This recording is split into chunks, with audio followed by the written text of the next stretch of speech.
Girl on Film 1969 using your current handle. Yeah, not to be too much of a tangent from what you're saying, those were some good, interesting issues that I want to talk about more. But what I've been thinking about lately really is this issue of how do people deal with these people that have the strength to deal with whatever their form of these anxieties and issues that we deal with.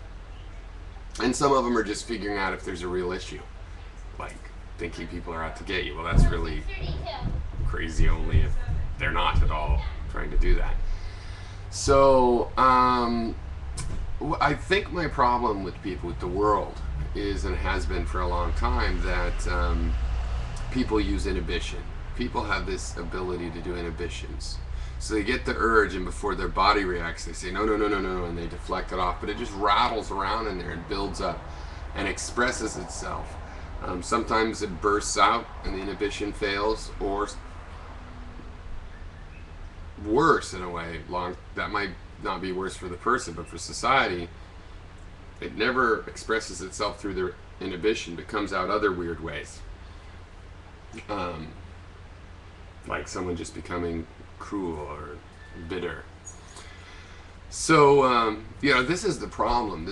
These things, people that can deal with this with their inhibition, and then when they have something like alcohol that reduces your inhibition, you see what's really going on in their psyche, in all of our psyche. So we need other ways besides inhibition to solve our issues. And one thing I find interesting in how we can have a mutual relationship versus people going through this is that philosophically, from my point of view, those people are specially advantaged philosophically, because philosophy doesn't admit of inhibitions. Inhibitions are just an arbitrary heuristic. There's a pragmatic argument for them, but the philosophy of the decision itself doesn't have, there isn't a philosophical or analytical basis. There's things like pragmatism, but in general, the inhibition is a contradiction, a force of will, that the inhibition can stop some behavior. It's not an argument against that behavior, right? And then thus the behavior being wrong can only be a practical argument for the inhibition. It can't be like a logical one, like, well, it makes sense to want to do something wrong and then think at the last minute, no, I won't. So philosophically, you want to figure out other ways to think about these things, and if they're psychological issues, then other ways to solve them. And so those that lack the inhibitions, or for some other reason, a more subtle type of thing that means that they can't, like maybe they're suffering from too many inhibitions, but it's related. They don't have that simple approach, and just the cleverness of that. And if they have more subtle problems than that, and the more subtle cleverness required, it puts a higher standard. It's harder to get your head together.